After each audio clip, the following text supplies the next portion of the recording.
Good evening and welcome to the Press Box. My name is Melissa Ponzio, and for the next 30 minutes I'll be your host on Atlanta's newest sports talk show. With me as always is Jim and Ty. How you doing, guys? Hey, we're doing great. Always great to be here. Yes. Tonight's special guest is Steve Figueroa, who is a high school sports writer for the Atlanta Journal-Constitution and also who is involved with the Peach State Football magazine. He'll be with us later. But first, Reds versus Braves. We won all 3 games. We're 3.5 games ahead. Yeah. And tonight we are playing the Dodgers, and I believe the last time we checked, we're ahead by 3 runs. Is this great or what? Hey, that was a great series for the Braves. What you couldn't ask for anything more. They did what they wanted to do. I mean, here they are. They're 3.5 games up. But as big as and as important as this is, there's a lot of baseball to play. Looking at the schedule, Jim, there's 5 games between these 2 clubs left. 3 in Cincinnati, 2 in Atlanta. Atlanta hasn't even won in Cincinnati yet this year, and there's still a long way to go. So, I guess, if anything, you can call it a real emotional high, and this team has got a lot of confidence right now. Yeah, well, this series just really put the heat on Cincinnati to try and live up to it and sweep Atlanta when they come up to Cincinnati. It's the pitching matchups were about as good as the Reds could ask for, but it still looked pretty bad. I mean, you've got Glavine and Smoltz who are 1-2 in the Cy Young Award, in the running for the Cy Young Award in the National League this year.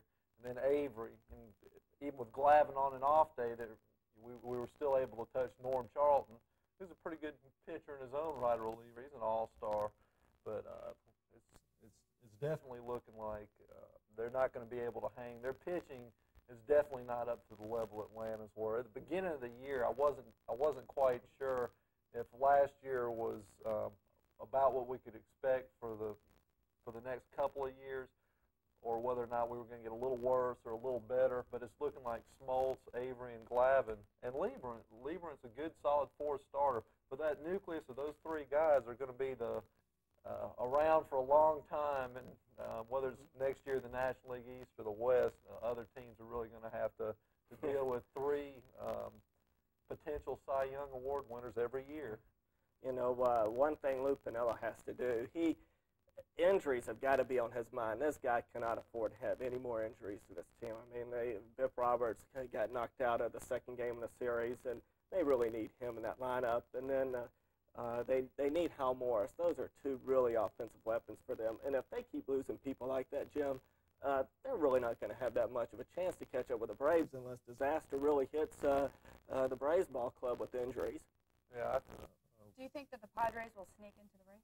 I was just thinking of that, and to be honest with you, and I read your mind. and to be honest with you, I really don't think so. As good offensively as they are, that's a solid offensive club, but you can't get any more offensive production than basically what they've gotten this year. And here they are. They're what, 6, 7 games out, Jim? Yeah, I wouldn't be surprised if the Padres made a move by the end of the season and passed the Reds. Possibly by Labor Day, passing the Reds and going into 2nd place. I wouldn't be surprised. I would be surprised if Atlanta chokes really down the stretch and lets the Padres catch them. You know, I'd see the Padres as possibly sliding in the second position. Okay. Well, for our viewing audience at home, if you'd like to call in with any questions or comments, please call. Our number is 873-6713. Let's just talk briefly about Pete Smith. Now, last week you said that you weren't too confident about him, but then he pitched that shutout. Do you think maybe it was a fluke, or? I don't think it's totally a fluke. I still don't feel totally confident Pete Smith's the answer. That's 1 game. You know, we sat up here and said he's probably going to have 10 or 11 more if he stays up the whole time. And Pete Smith's had a pretty good track record against San Francisco. That's the team he beat.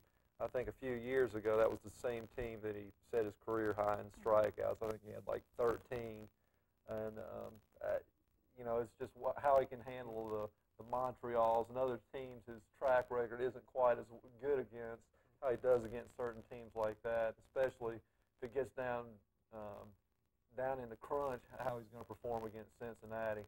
But I still don't think Pete Smith is the perfect permanent answer, but you know, I wish the best for him and the best for Atlanta, and I hope it continues.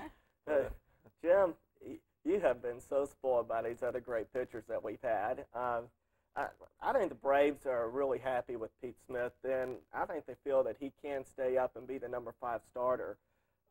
Like I said before, they just probably want to go 500 in the games that he starts, and maybe he can get a better record because he's the number 5 starter, but yet he may be facing the other team's number 4 or 5 starters. So if I'm looking at Pete Smith versus another team's number 5 starter, probably 9 times out of 10, I'm going to take Smith. I think he's a pretty good one for us. Do you think that he's better than the Reds, number 5? Let's see, who is that now? Is it Bolton or he was? Bolton. I'd say if Pete Smith has really got his head into the game, and he obviously had his head into the game against San Francisco, you know, he could actually on some teams probably be a 3 or 4 starter. But you know, he's had a number of mental breakdowns in the past that have, you know, really hurt him. You know, Smoltz had some breakdowns in the past. Smoltz is a little younger and was able to get out of it a little quicker than Pete Smith was. Maybe this is the year Pete Smith comes around. I hope so, for his sake and the Braves' sake. And also all the egos of the general managers who have really wanted him in the past few years, and the Braves wouldn't let go with him. And I can always remember his name being brought up in those old Mike Greenwell rumors with Boston. Okay, well, let's focus our attention now to the American League West. The Oakland A's are in first. Correct me if I'm wrong. They came in 4th last year. What have they done to come out on top now? Well, I tell you what, I'm sort of wondering myself. Oakland's had a lot of injuries. Their pitchers, they only have one pitcher with an ERA around 3. The rest of them are around 4, way above that. Of course, they had the act coming out there and slamming the door on teams. I guess Oakland is the type of team that hopes they can hang around with their starting pitchers and then have McGuire and Canseco and some of those guys slam a few home runs on you and see how you like that, get the lead, and then bring out Eckersley and save the game. They've won a lot of games that way. I mean, you got to look at they've had a few pleasant surprises. Without Dave Henderson, Willie Wilson's been able to step up, and you know, I think he's 38. He might be 37 or 39, but he's getting up there on years. He's been able to step in and do an adequate job out in center. But you really got to look at this guy, Mike Bordick. I mean, this guy came out of nowhere, and for at least the first half of the season, he tore it up. I mean, he was batting in the mid 300s. You know, it was crazy. Still over 300. It's dipped a good bit, but it's you're right. He's really provided them with some extra that they weren't planning on getting. They initially had Randy Reddy and a few other guys that were going to kind of platoon and just makeshift at second base, but he's provided a really solid bat with a little power, a little more power than he had shown in the minors. Okay, let's talk about Minnesota for a second. Do you think they're as strong as they were last year? Because they're in second now, right? Right. That's a strong club. They have a team batting average over 280. They've scored over 550 runs this year. This is a team that can hit. They've got 4 out of their 5 starters have ERAs below 4, unlike Oakland. Smiley and Kruger have been really solid pitchers for them this year. I think those are the best 2 ERAs on their club. But this is a club that hits. This is just a hitting ball club and can beat you in a whole lot of ways. Yeah, they were very fortunate when they lost Jack Morris to be able to trade for a pitcher of Smiley's caliber. It's you know, they gave up a nice pitching prospect, Denny Neagle, but he's you know, he's probably a few years away. And Smiley has started off a little rough, but he's really turned up the pace, and he's showing why he was a 20-game winner over in the National League last year. What do you think is going to happen? Who do you like, Jim? In the West, I'd probably have to give the edge to Minnesota.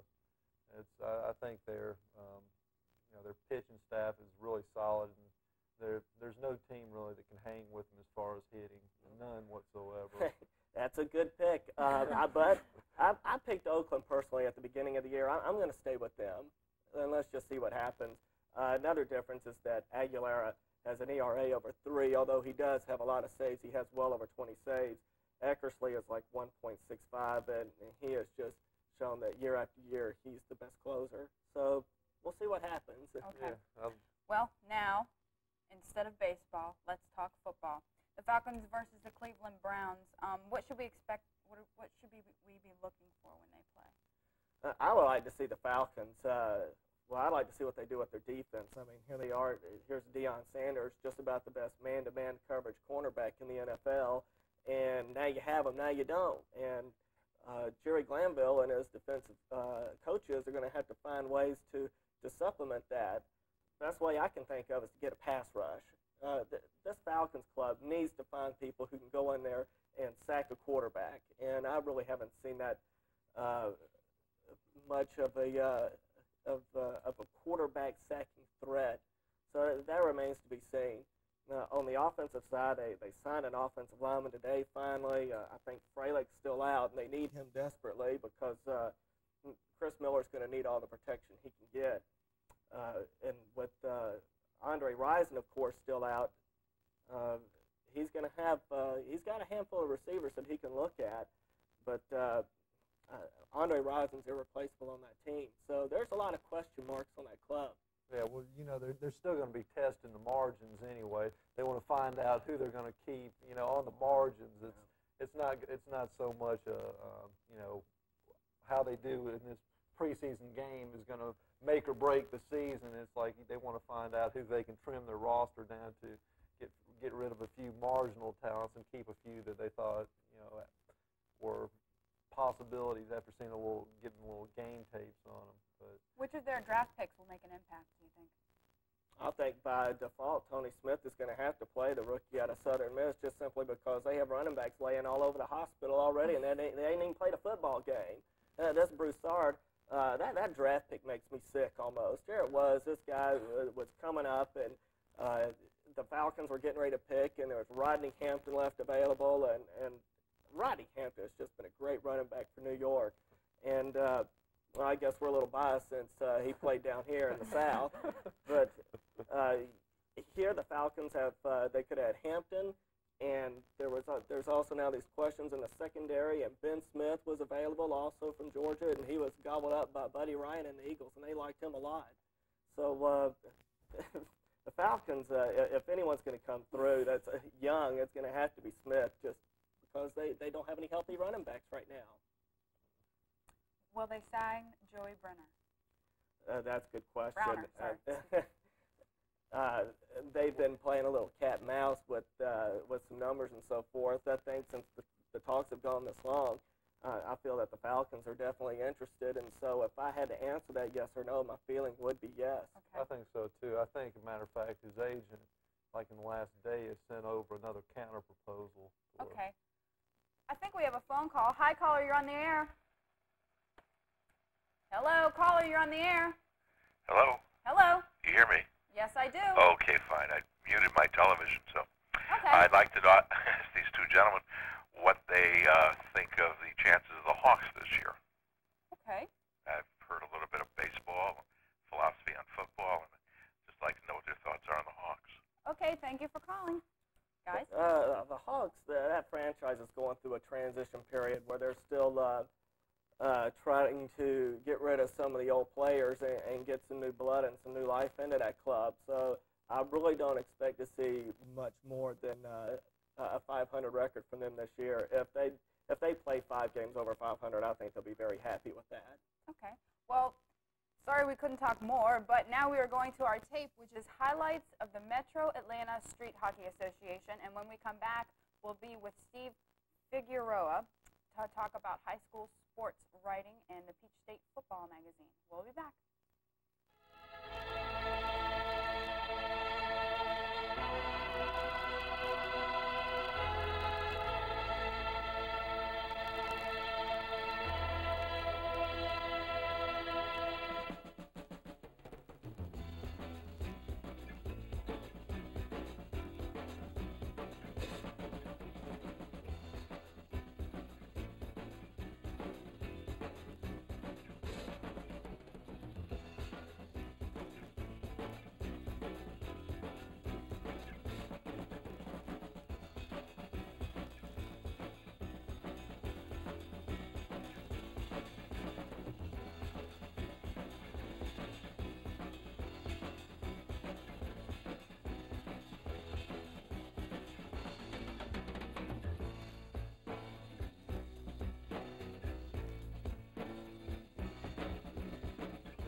Okay, we're back. Those were some highlights of the Metro Atlanta Street Hockey Association.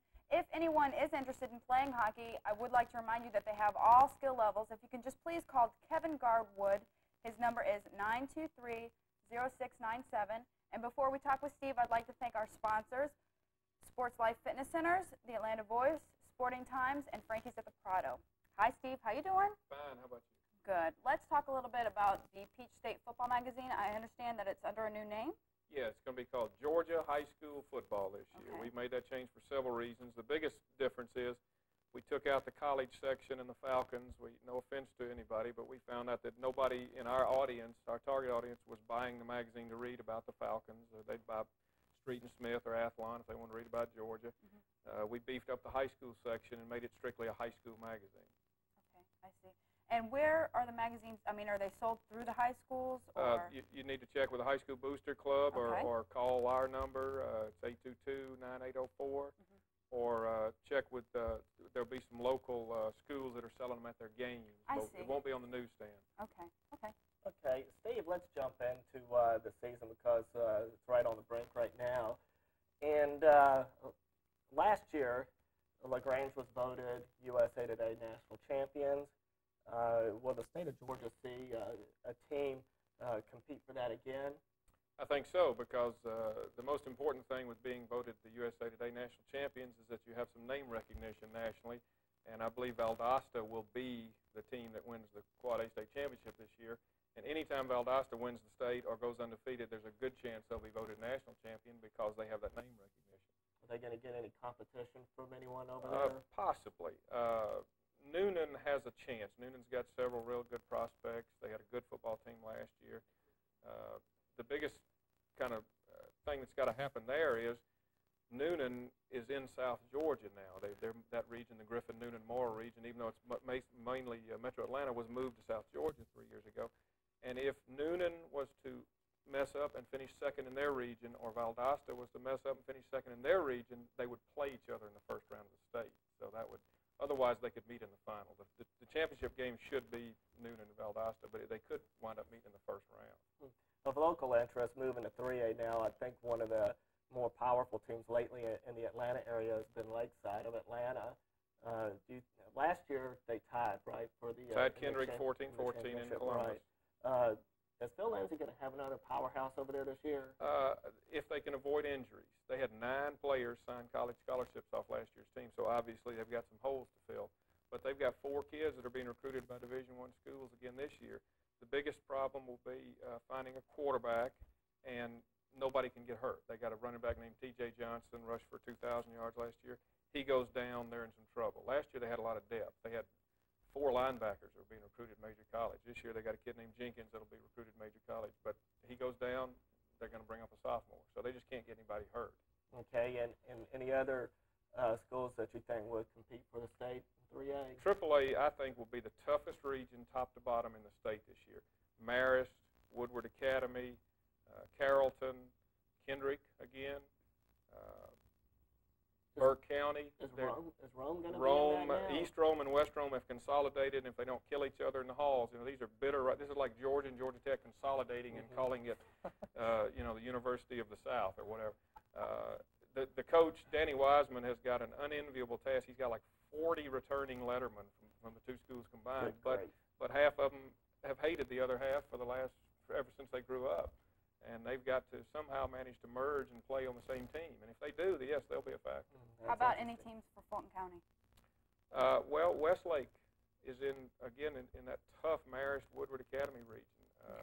That 5 AAA is loaded this year. I don't know who's going to come out of that region, but yeah, Westlake will be pretty good this year. Going down to AA, who do you see as the top teams there? Villa Rica could be a real challenge. Mitchell Baker on paper is the hands down favorite. They got 20 starters back, and Jake Rakely will be one of the top quarterbacks in the state. But Villa Rica is coming off an 11-3 season in AAA, and they're dropping down to AA with 15 starters back. They should cause some trouble there. And in single A, it seems that Lincoln County is there every year.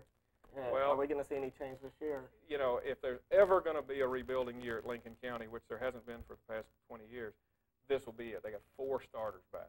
I mean, Larry Campbell's not lying to anybody. He's got 4 starters back. They don't have a quarterback. They don't have a running back. So they run the wishbone. First time in a long time they don't have any skilled players back. But, of course, you have to rank them. Okay. But Charlton County and Clinch County should be the favorites this year. Okay, well, we have a phone call. Hi, caller, you're on the air. Hi, caller, you're on the air. Yeah, I've got a question about what do you think about Riverwood High School? Okay. I like Riverwood High School. I don't think they're going to be in the playoffs this year, but How can you say that? We've always been a powerhouse in the state. That's right. Riverwood's always been a powerhouse. Now, in basketball and baseball, that's where we turn it on. That's right. Not football. We're rebuilding in football. We'll be good in a few years. Been rebuilding for 15 years now, I think. How can you say that? Thank you for calling. Bye-bye. No offense to anybody from Riverwood. Okay.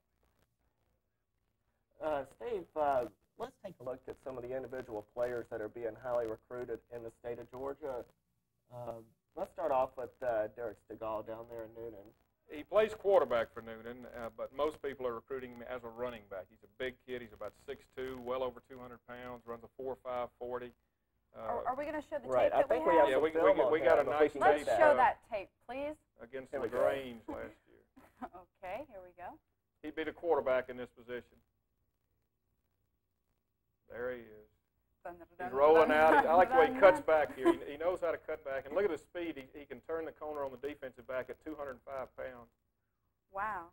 And he's doing that against the He's doing it against the #1 defensive team in the state. I can say that because Valdosta was the #1 defensive team in the state, and LaGrange beat them 6-0. So that must make LaGrange the #1 defensive team in the state. How fast is he? 4.5 is what legitimate. Now, Max Bass at Noonan says he's run a 4.4. Max Bass, now you got to remember he's coached Drew Hill and guys like that in the pros. He says he has the 2 fastest kids he's ever had this year. Feagle and Corey Bridges, the halfback on that team, are the 2 fastest kids he's ever had. Wow. Okay, well, let's look at some running backs here. Felix Lindsay. Felix Lindsay is considered the best running back prospect. Now, again, some people are recruiting Feagle as a quarterback, so I make that distinction. Lindsay at Bleckley County is again over 200 pounds. Okay, do we have tape on him also? We have a nice Can we show shot that of him, tape? I think. He's number 43 in this tape. Looks like a big guy. He's a well over 200 pounds, about 6'1". And as you can see, he had 10 yards on the defensive back when he hit the end zone there, so he's got pretty good speed. He had 1,337 yards rushing last year as a junior for a fairly average football team. What's Division I speed that they got? Is it like a 4.4 or a 4.5? Well, again, Jim, you got to ask who's holding that watch. It's funny when you see the NFL Combine every year. There's not a guy in the NFL Combine last year that ran a 4.440. There's not one. Is there? Correct me if I'm wrong. There wasn't a single 4.4. Half the high school coaches in the state will tell you they got a kid runs a 4.48. It's just not accurate. A legitimate 4.540 is moving. I mean, that's running fast. Robert Levette on his best day ran a 4.6. Okay, we have another phone call. Hi, caller, you're on the air. Yes, my name is John Huey. I'm one of the head coaches at Riverwood High School. And I'd just like to comment, we're in a rebuilding stage, and we got a good tailback by the name of Josh Swan this year. Yeah. And he's around 4.67 for the 40, so I think we're going to show some people what we can do this year. We got a new schedule against Sandy Creek and everybody. I think we're going to be a powerhouse to continue with this year. Okay, well, we'll just see if what you say is true. Thank you so much for calling. I wish you good luck. It's a tough region. Tough region. Okay, the city of Savannah has a pretty good running back. Yeah, there's a kid named Glisson, David Glisson, down a little bitty Class A private school in Savannah named Calvary Baptist. Can we show the tape? Yes, we have Mr. Glisson. Okay. Number 34? Yes. Let's watch him. Here they go.